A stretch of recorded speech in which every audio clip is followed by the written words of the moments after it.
Welcome to the Real Estate Espresso Podcast, your morning shot of what's new in the world of real estate investing. I'm your host, Victor Menasce. Today's episode is another listener question, and it comes to us from Josh at Virginia Commonwealth University. I love to answer your questions, and if you have a question you think is going to be of broad interest, send it in. I'll answer it live on the air. Send your questions to victor@victorjm.com. That's victor@victorjm.com. In today's question, Josh writes, I'm appraising a 504-bed student apartment complex in a tertiary college market in Virginia. The property is unique, and rent-comparable sales and reliable market data are scarce. I enjoyed your interview with Will Matheson a couple of weeks ago, and I emailed him to discuss my property and get his thoughts on the changing market dynamics. Do you have anyone else in your network who invests in student housing who would talk to me about it? I appreciate your help, and my students at VCU and I continue to benefit from your content. Well, Josh, thanks for the kind words, and this is a great question. I'm glad the podcast is continuing to provide value to both you and your students. Here's my take on valuation for student housing, and I'm going to start with a disclaimer.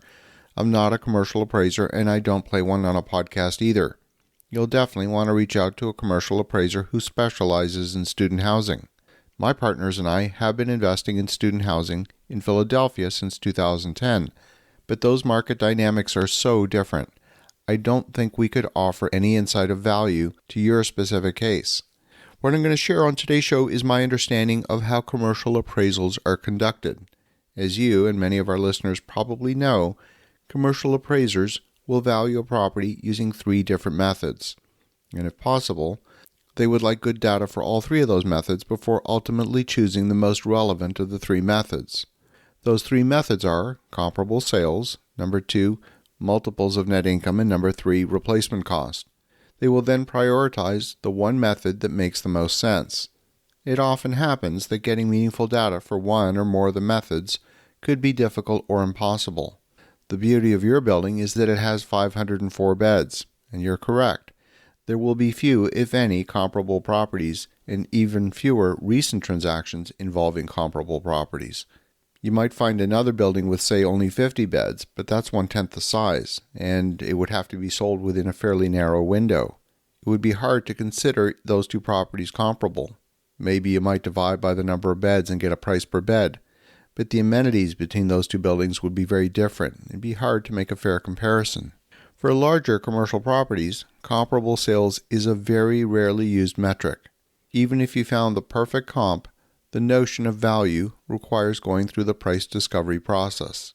Just because buyer A bought from seller Z doesn't mean that buyer B agrees with that price. Who's to say that buyer A had a reasonable notion of value? Maybe they were out to lunch.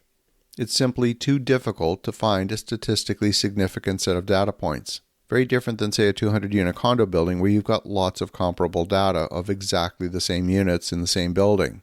This is very different. The beauty of rental properties is that they generate lots of rental data. If the building is full, then you have 504 actual rent transactions that settle every month. There's no speculation. That's 6,048 data points of rent transactions that actually settled each year, and the check's cleared and the cash is in the bank. So with more than 6,000 actual measured data points, you know what the gross income was for the past year. You know what the expenses were for the past year, and so now you know the net income. The question is, how many years are you willing to wait to recoup that investment? And that will tell you the net income multiple that the property is worth to you. The third method is replacement cost. The fact is, construction prices are constantly rising. Newer buildings are going to cost more to build than what it cost an older building a few years ago.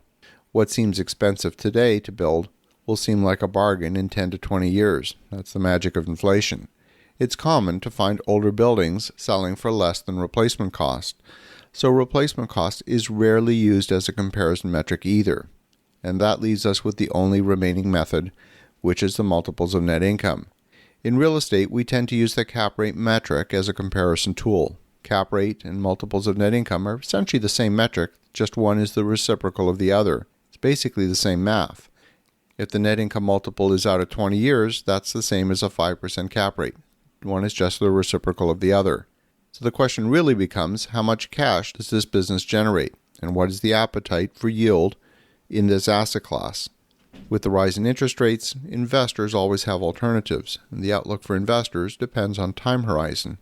These days, investors are searching for safety and yield, mostly in that order. And so far, the conventional wisdom is that the safest investment is a U.S. T-bill. When you can theoretically get 4.85% in a T-bill, why would you take any additional risk for an investment that only yields 5%? The spread is not large enough. But when measured over the longer term, that real estate investment will appreciate in value, whereas a T-bill will not. You're comparing a 90-day maturity with something that has a much longer time horizon. The valuation is highly sensitive to cap rate. Even a quarter-point change in the cap rate could have a 5 or 6% change in the property value at these lower cap rates. And this is where you need to get some guidance from a high-quality commercial broker or appraiser on the market cap rate in your area. With the rise in interest rates, you can expect the cap rate to increase and the value of the property to be somewhat reduced. This is highly subjective because there's a wide spread between short-term and long-term rates. That interest rate inversion indicates that cap rates might be headed higher in the short term and lower in the medium term. I don't know how helpful this is to you, but I always appreciate the dialogue. This valuation discussion is one that commercial real estate investors struggle with each and every day. I want to thank you, Josh, for a fantastic question. And for the listeners at home, have an awesome rest of your day. Go make some great things happen. We'll talk to you again tomorrow.